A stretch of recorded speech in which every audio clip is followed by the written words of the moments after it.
I'm sure you're very interested in the question of which world leader has stolen the most money. I don't know if there was a competition between them or if they learned from each other and shared their stealing techniques, but the statistics tell us the following. Let me show you now the 7 most corrupt people in the world and the amounts they've stolen from their own citizens, of course. Let's start, as they say, from the end of this list with number 7. Number 7, Mobutu from Congo. Remember him, right? $5 billion. He renamed the country after himself and completely ruined it while his people were starving. The leader of Congo stole a bit more than the main bloodsucker of the Philippines, number 6, Ferdinand Marcos. So he stole about $5 billion and plundered the country for 20 years. 1 year of dictatorship, hiding money in Swiss banks and New York real estate. Now, the honorable 5th place is taken by, you won't believe it, Yasser Arafat. $8 billion. In 2003, Forbes magazine ranked him 6th on the list of the richest, as they wrote, queens, kings, and despots. The money came from many sources. The International Monetary Fund determined that from 1995 to $2,900 million were redirected from the Palestinian budget to accounts under the personal control of Arafat. He also withdrew $2 million monthly from fuel trade in the occupied territories. In addition, he secretly managed an investment portfolio worth almost $1 billion, including shares, for example, from the Coca-Cola bottling plant in Ramallah or a Tunisian cellular company, and venture funds in the Cayman Islands. All of this was financed from public funds, ladies and gentlemen, but it brought absolutely no benefit to the Palestinian people. When he died, Arafat's widow, with the interesting name Suha, lived in luxury in Paris, reportedly receiving $100,000 a month. Meanwhile, ordinary Palestinians were living in poverty, and where most of the fortune went still remains unknown. They say Arafat took this secret to the grave. Well, who knows if he took it or if someone else did. There's no money. Number 4. That will make you happy too. Hamas leaders. They, it turns out, have a fortune estimated at approximately $11 billion.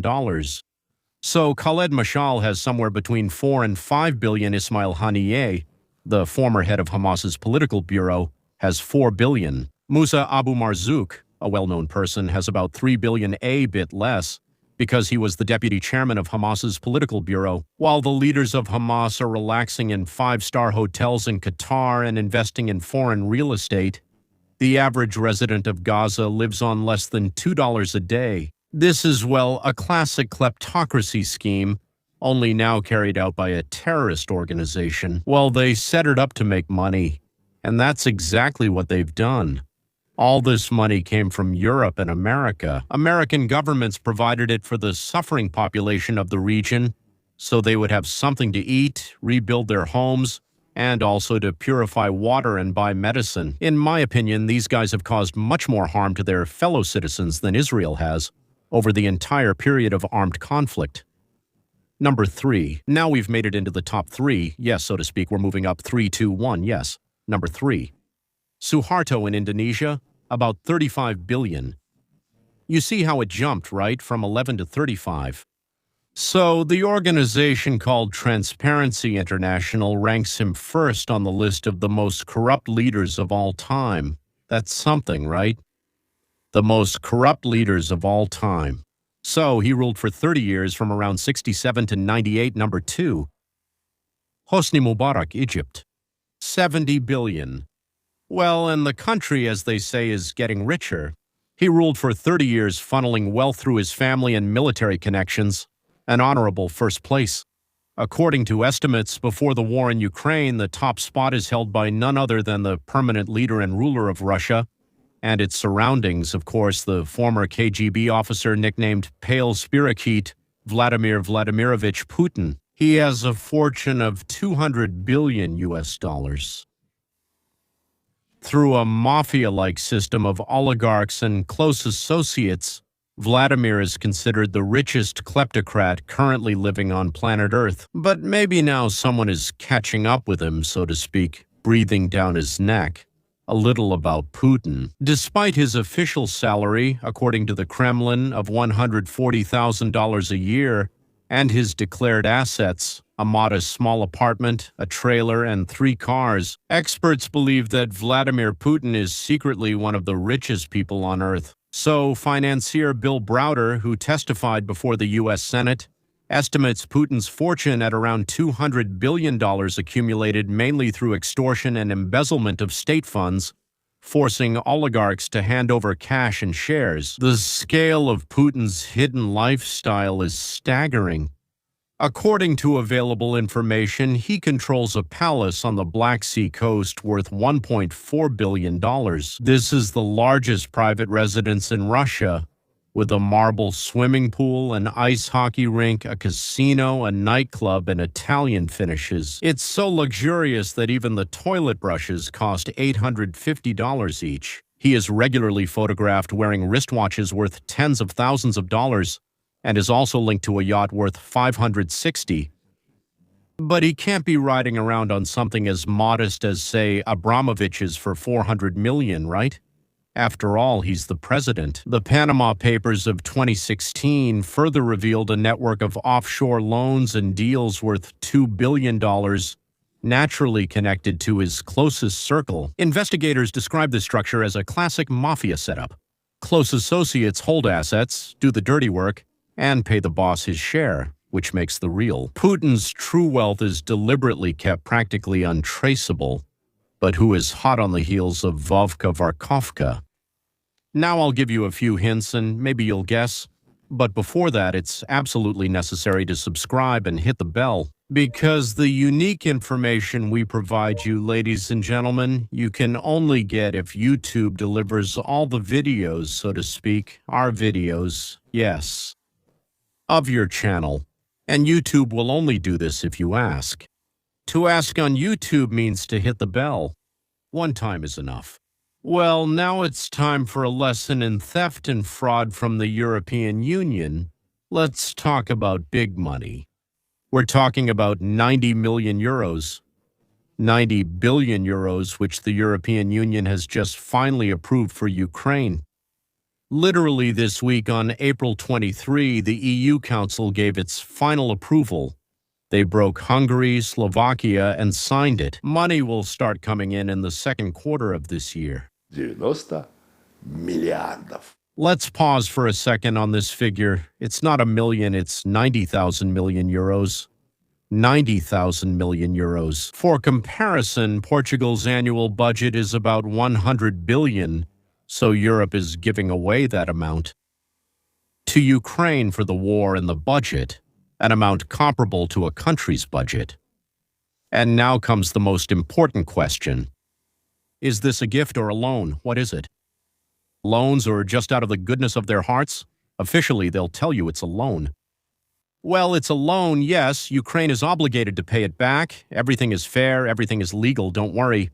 But let's dig a little deeper. We have this thing called gray matter. Because the devil is in the details and you can call anything a loan.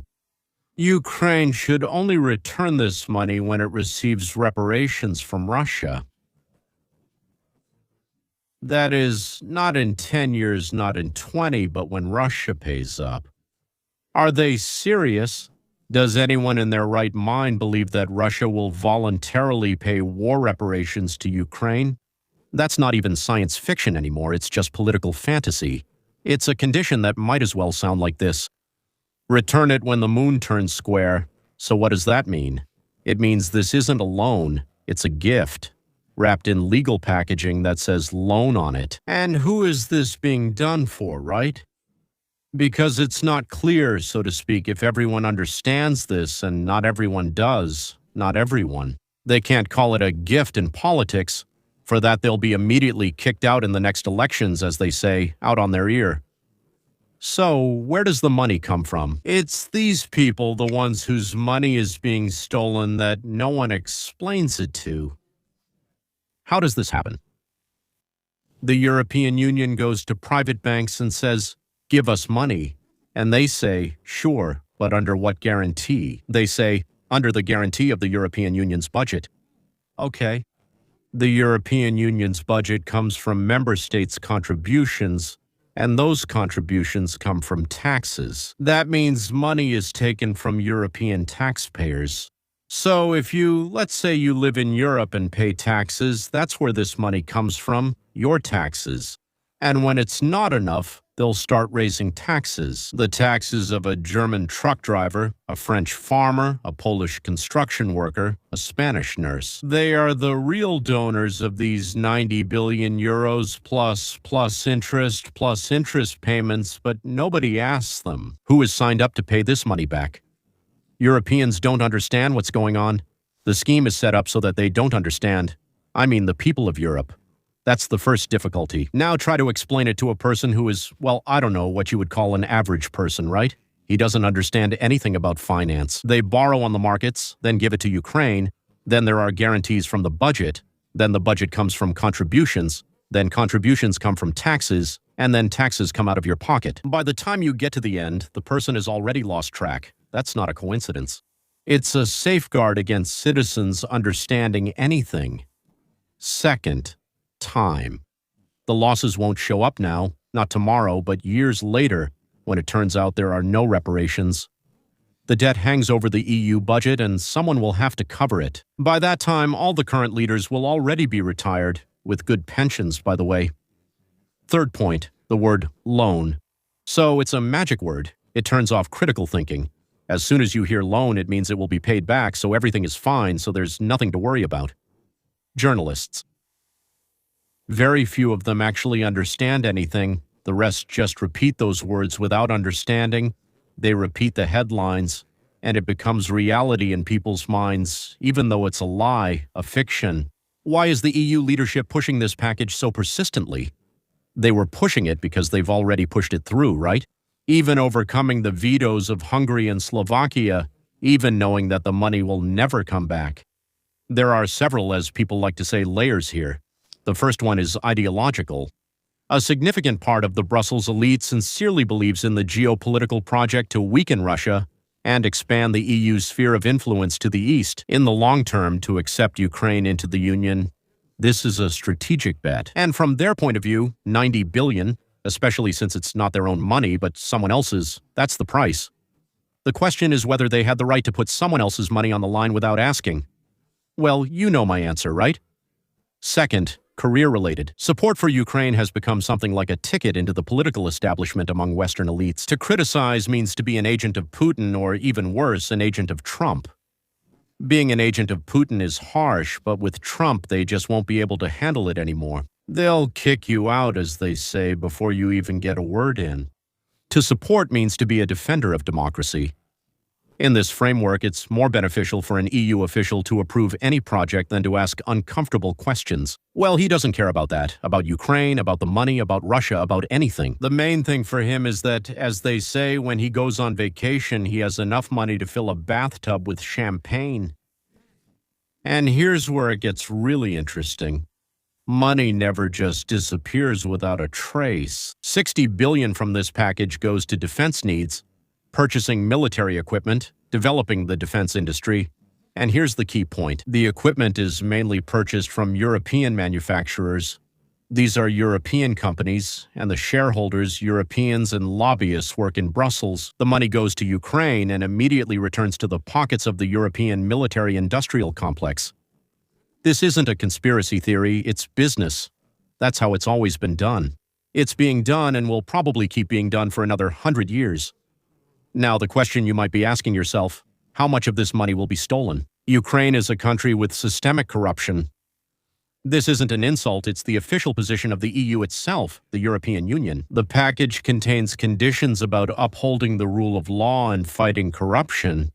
But if there were no problems, there wouldn't be any conditions, right? Transparency International, which I already mentioned, consistently places Ukraine in the bottom third of the Global Corruption Index. It doesn't get much worse than that. Over the years of the war, hundreds of billions of dollars in aid, both American and European, have passed through the country. How much of it ended up in the wrong hands? There are no exact figures, but there have been scandals involving overpriced purchases, fake contracts, and officials buying real estate abroad. In the midst of the war, they are stealing from their own soldiers, sending them unrepaired equipment because they keep the repair money for themselves. Some cautious experts say, well, there's about a 20% loss. So if 100 billion came in, 20 billion is lost. Well, what can I say? The more skeptical ones name a higher figure. I think it's higher. There isn't a single expert who says zero or close to zero. And here comes a cynical but logical question. Isn't part of these losses due to corruption a deliberate mechanism? We've been discussing this all along. Money passes through Ukrainian officials, with some staying and some routed through offshore companies. Through consultants, through partners, it returns to the right pockets in Europe. It's almost impossible to prove. But the mechanism is known and it works. Well, it works in dozens of other countries too, and there as well. It's just that the scale is impressive. So, what happens in the end? The European taxpayer will pay 90 billion euros. He doesn't know about it. He was told it's loans, so he calmed down. The money will go to a country with high corruption. Part of it will be spent on real and necessary wars, and part of it will return to Europe, to European defense companies. Some of it will disappear into offshore accounts. There will be no repayment because Russia will not pay reparations. In a few years, it will turn out that the hole in the EU budget is bigger than expected. It will be covered by new taxes. Simple. And the officials who sign all this will speak at conferences. Yes, they will definitely receive awards for defending democracy.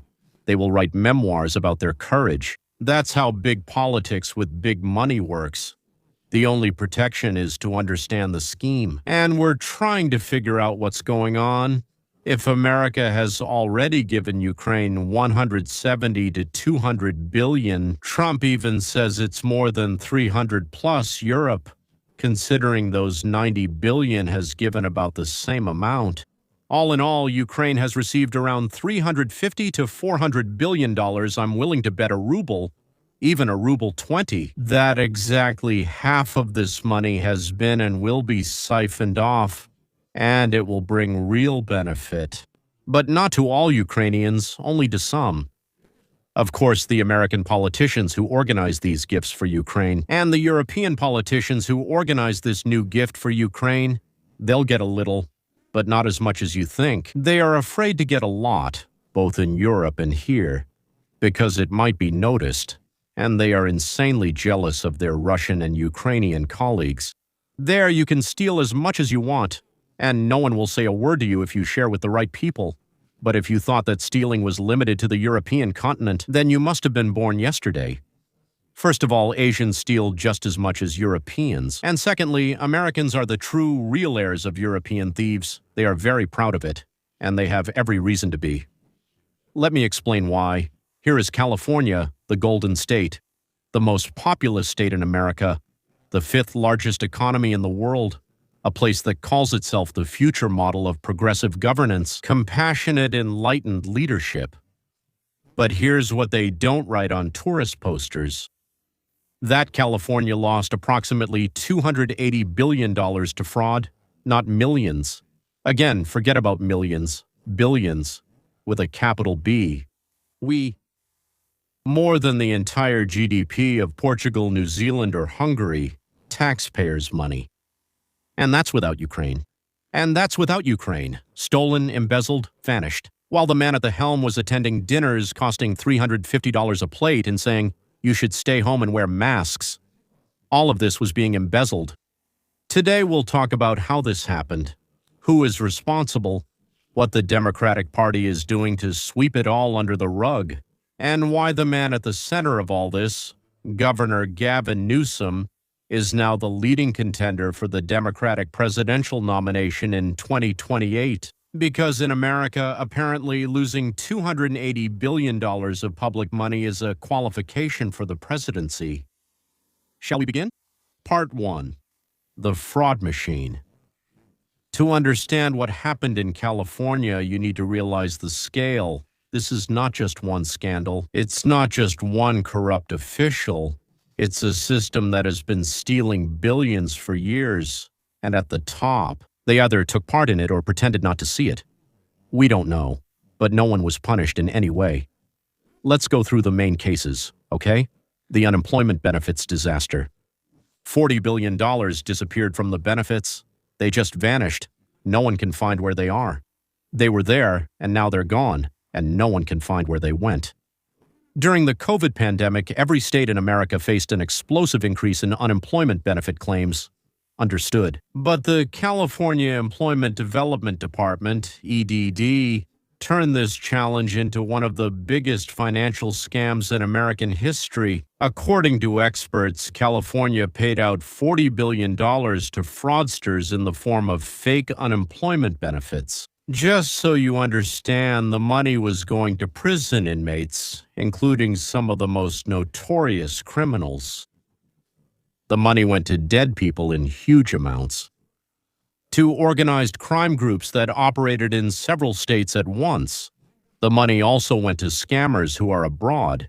The system was so dumb and poorly managed that criminal groups could apply, receive checks for months, and the state didn't check anything. They wrote or printed checks and sent them out, repeating the same thing. What was soldered, and by whom? Maybe a person who worked there made up 500 different names and sent checks there. Billions of dollars were stolen, and the people who allowed this all kept their positions. Now we have this Medi-Cal.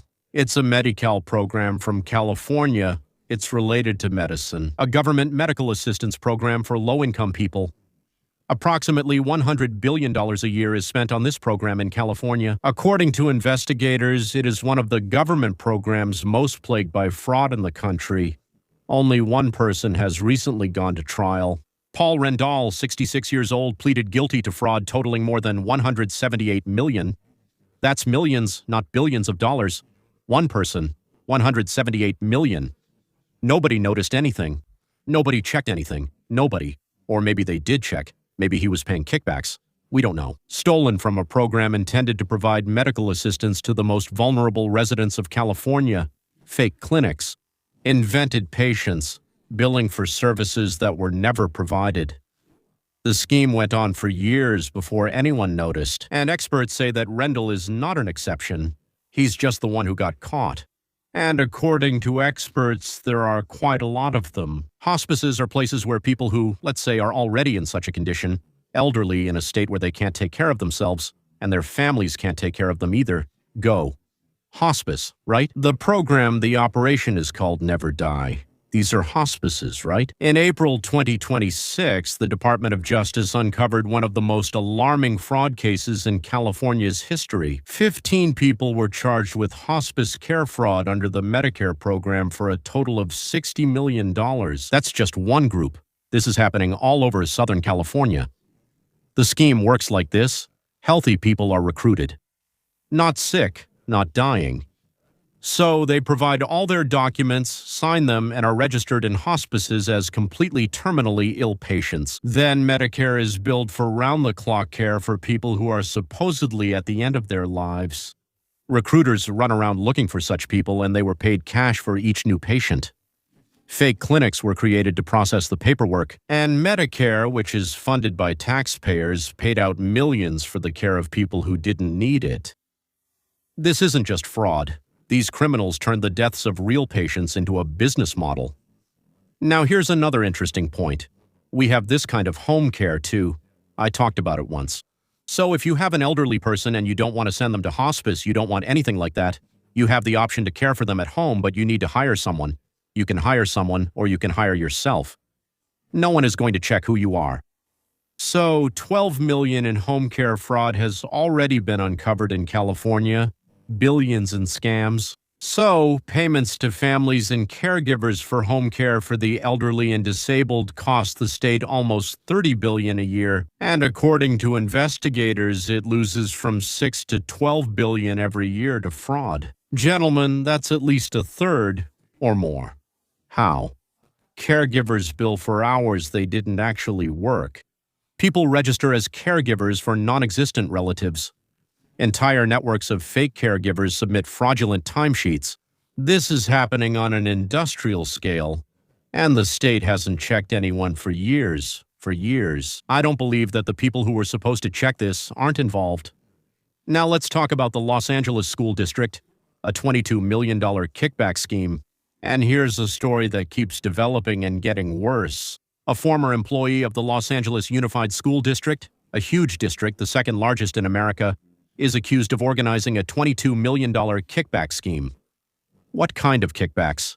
Where did the kickbacks go? Allegedly, contracts were directed to private tech companies in exchange for personal payments totaling 3 million Aussie.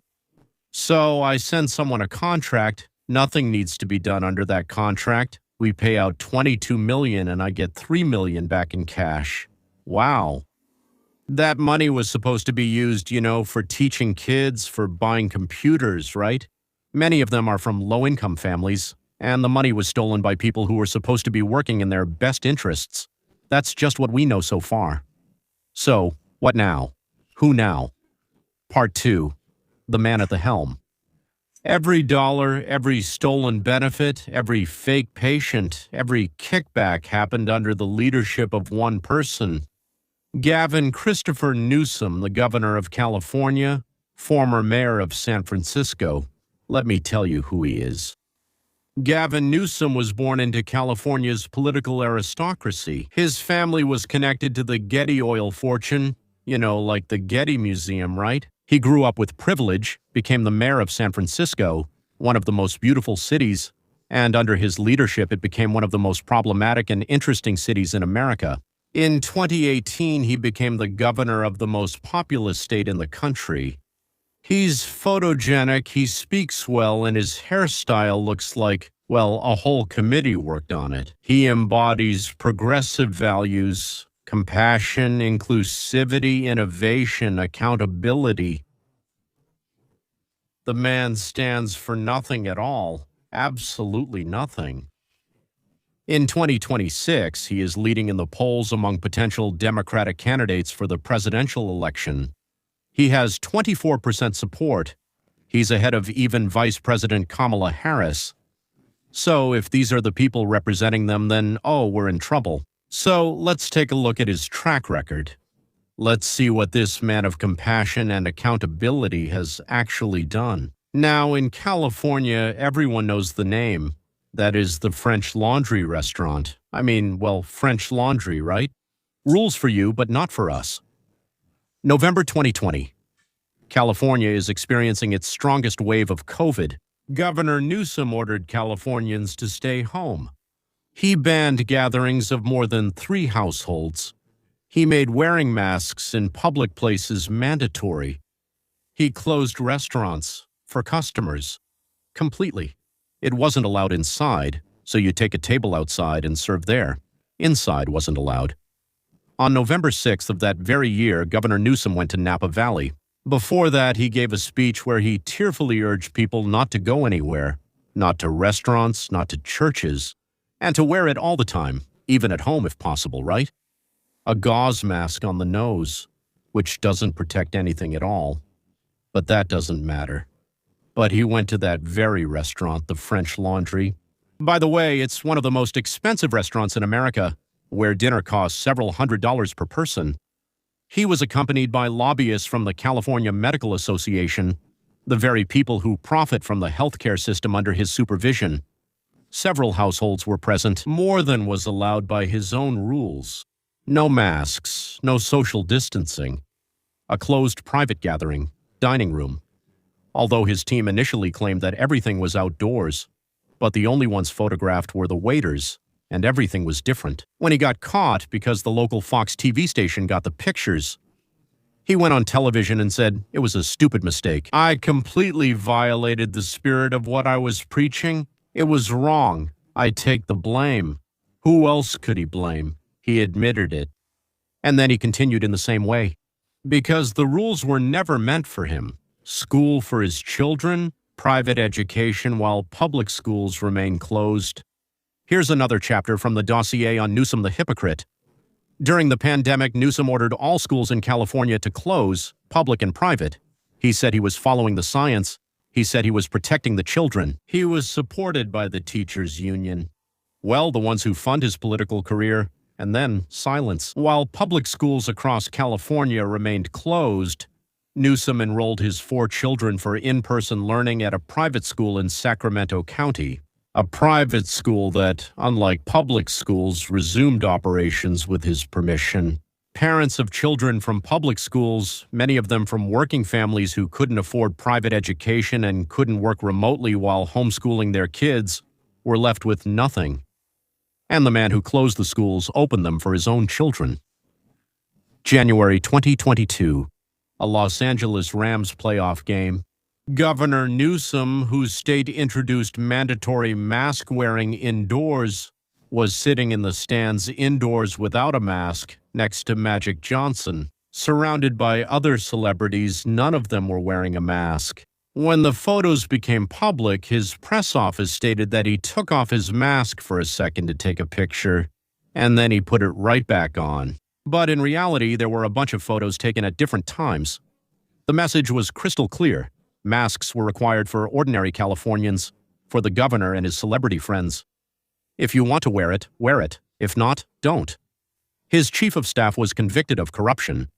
Well, which means that it was his doing, and she just took the fall for him. In November of 2025, California was shocked by the news that Dana Williamson, former chief of staff to Gavin Newsom, was criminally charged with corruption.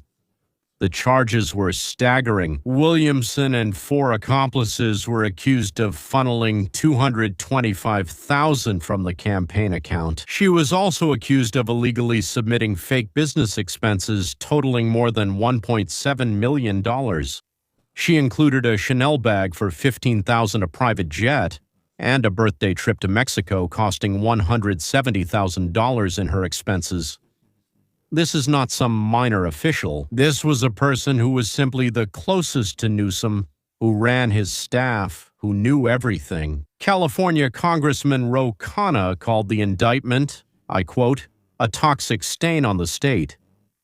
Newsom said he was shocked. He was absolutely shocked. He didn't know anything. He completely trusted her. Well, maybe that's true, but what does that say about a person's judgment? The fact that the person he completely trusted was allegedly stealing $1 million. Now San Francisco. Walk through San Francisco, the city that Newsom ran for years before he became governor, and you'll see something like a third world crisis in the heart of one of the richest cities on earth. Tent cities, open drug use on main streets, human suffering in plain sight. California spends a lot of money on each homeless person, more than any other state in the country. Under Newsom, billions have been allocated to address homelessness. The result is that the number of homeless people has increased. The money mostly disappeared into the bureaucratic maze of so-called non-profit organizations. There are all sorts of consultants and government agencies there, none of which bear any responsibility. This is Gavin Newsom's track record. And this is his California. And now the party that wants to nominate him, or Kamala Harris, or maybe 2 or 3 Pete Buttigiegs. So the caliber of their candidates is really off the charts, right? You might ask, where is the responsibility? Where is the investigation? Where is the outrage from Newsom's own party? The answer will be quite telling. The California legislature is under overwhelming control of the Democrats. The state attorney general is a Democrat. The governor is a Democrat. Every major state official is a Democrat. It's a one-party government. A one-party government has a universal problem in all political systems. Here in Russia, in Nigeria, in Chad, and anywhere else, the party protects its own. We hold the line. When the fraud scandal broke out, the Sacramento Democrats' leader was accused of pressuring federal programs. When the Medi-Cal fraud numbers came out, they pointed to systemic problems in healthcare.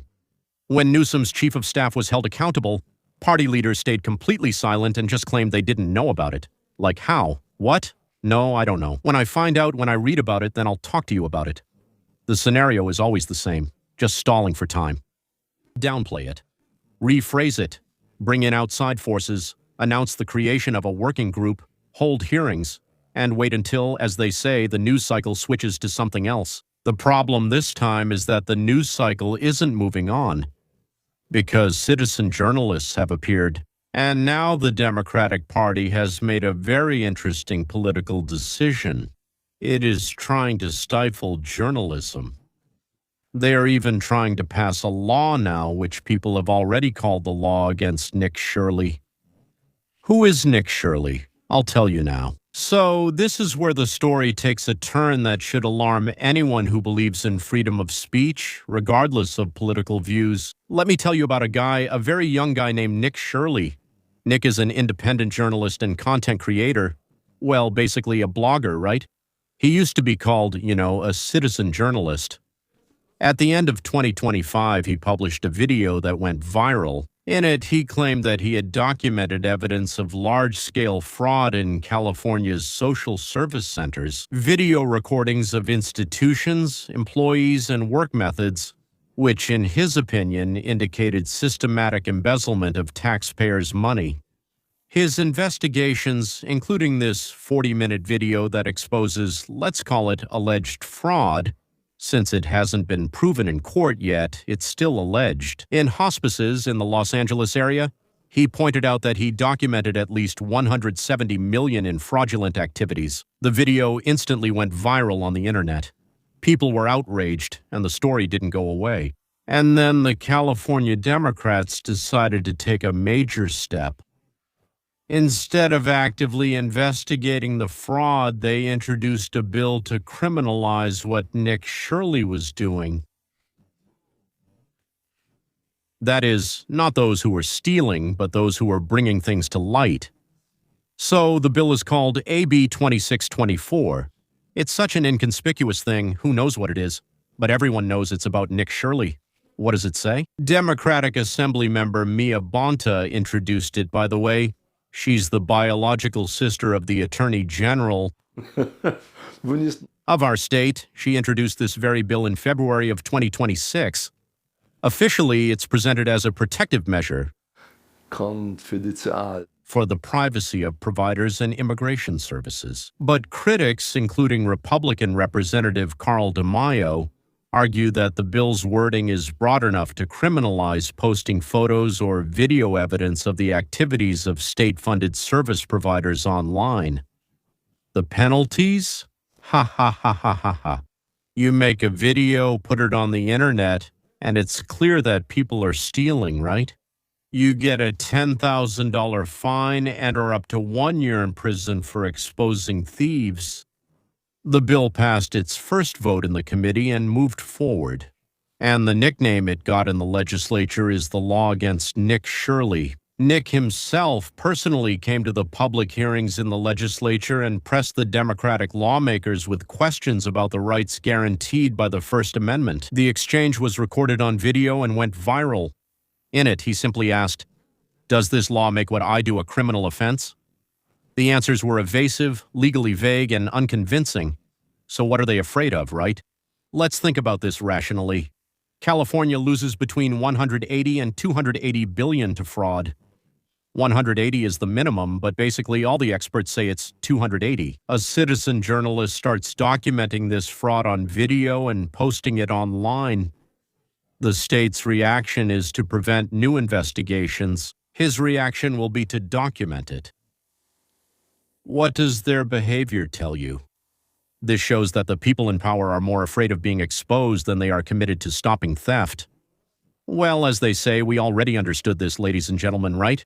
It shows that the political cost of voters, the media, and the country seeing the fraud is higher than the financial losses from the fraud itself. To hell with the $280 billion.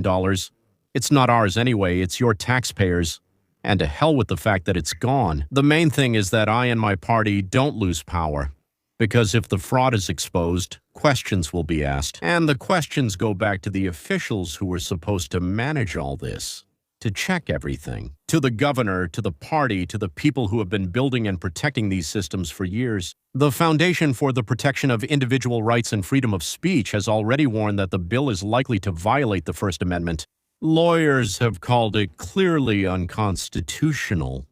Courts have already struck down similar California laws that tried to restrict political speech and satire on the internet. They tried to do the same thing that's done in Iran, what Muslims do, what's done in Russia, what's done in Ukraine. In other words, California tried to ban freedom of speech. Simple. But none of that seems to slow down California's Democratic majority, because the goal apparently is not to pass a law that withstands constitutional scrutiny. The goal is to intimidate, to make citizen journalists think twice before pointing a camera at fraudsters funded by the state. Other fraudsters, please. And those who give us kickbacks, don't touch them. So the question immediately arises, how does all this affect Newsom's chances, right? Where do we stand? Convicted former staff leaders, mask hypocrisy, kids in private schools, homelessness crisis, budget deficit, $280 billion stolen, and now a law that clearly violates the First Amendment. And Gavin Newsom wants to become president of the United States, even though he wants to silence the First Amendment. He is now the leading Democratic candidate for 2028. He's doing a book tour, he's constantly appearing on television, he's publicly fighting with President Trump, who's trying to declare him out of the race. But Newsom didn't push back, saying he's still in the race. Both of them seem to enjoy this public duel. Well, here's the political reality that Newsom's advisors understand very well, even if they don't say it out loud. Scandals like this stick. An advisor to one of his potential rivals in 2028 said that the French Laundry story isn't going anywhere. That's what Democrats are saying, and it's one of the most persistent things in politics. And that was even before the $280 billion figure became national news, before the conviction of the chief of staff, before the law against Nick Shirley. Imagine an election campaign against a Republican opponent. Every debate, every ad, every attack line. Under Gavin Newsom, California lost $200 billion, $280 billion to fraud. Under Gavin Newsom, his own chief of staff stole millions. Under Gavin Newsom, they tried to criminalize journalism and repeal the First Amendment. These are not complicated talking points. They don't require political sophistication to understand. They're devastating. And the law against Nick Shirley is probably the most destructive of all. Not because it will withstand constitutional scrutiny. No, of course it will be repealed because it signals their priorities and that they are thieves. Before they were ashamed of it, but now they don't just admit it. We are thieves. When the Democratic Party of California was faced with the choice to investigate fraud or silence those who expose it, they chose the latter. That's not the kind of message a presidential candidate wants to see attached to their name. Inside the Democratic Party, there is already growing pressure to stop Newsom before he even gains momentum. Well, many outlets are already reporting on the growing efforts to push Newsom off his perch as the leading Democratic contender in 1928. His weaknesses, and they are quite well known to party insiders. The question is whether this concerns ordinary voters. A Democrat. And in an era when the party is desperately searching for its identity, someone who knows how to fight, meaning in debates, someone who is photogenic, someone who can stand up to Trump. Newsom has his own niche, everything the Democratic establishment wants on a campaign poster. But governing a state isn't the same as posing for one, and California isn't one either. California is $280 billion in stolen money. It's a dying person registered in a fake hospice. It's a child who isn't allowed to go to school because the governor closed them, while his own children go to school every day. It's a journalist facing arrest for filming fraud on camera. That's the track record. That's the person. And here's the question for 2028. California likes to see itself as a beacon, proof that progressive governance works, a model for the rest of America. But today I showed you a different California, a California where the systems meant to protect the most vulnerable have been plundered by those who are in power and know very well how it all works, where the rules applied to ordinary people but not to those who made them, where billions of dollars disappeared while the man in charge attended banquets and gave speeches about compassion, and now every citizen journalist Who dared to record the fraud on video and post it online? The Democratic majority wants to put him in jail for that. To consider this a criminal offense, exposing our theft is a criminal offense. Let's ask ourselves this question. If there's nothing to hide, why are they fighting so desperately and covering it up? Gavin Newsom will tell you that California is the future. Maybe he's right. But if this is the future, $280 billion, fraud, a silenced press, and rules for some but not for others, then America needs to pay very close attention to this. Because the man who gave California this very future now wants to give it to all of us. And now I have the most important question of the day for you. Do you think Gavin Newsom should be given the presidency of the United States of America? Do you think he is truly a representative of the Socialist Democratic, also known as the Fascist Marxist, also known as the globalist thieving elite party? I remember a joke. A Soviet joke. At a meeting, the party organizer says, "Here in front of me sits Vasily Stepanovich, whom we are all sending into retirement. Vasily Stepanovich is a hopeless drunk. He's a thief, of course, foul-mouthed, rude to women, definitely a scoundrel. But we love him not only for that, but because he is a true Soviet man." That's pretty much what I want to say in conclusion. I want to share this thought with you. The current governor of California, whose name is Gavin Newsom, is a crook. They haven't caught him stealing, but he really seems like a thief. A vile, disgusting creature, a terrible manager. He doesn't understand anything about how to lead. He's a complete zero as a leader, but apparently that's the Democratic Party of the United States of America. They love him not only for that, but also because he's a true dynastic Democrat of this great country. We'll end here for today, and until next time.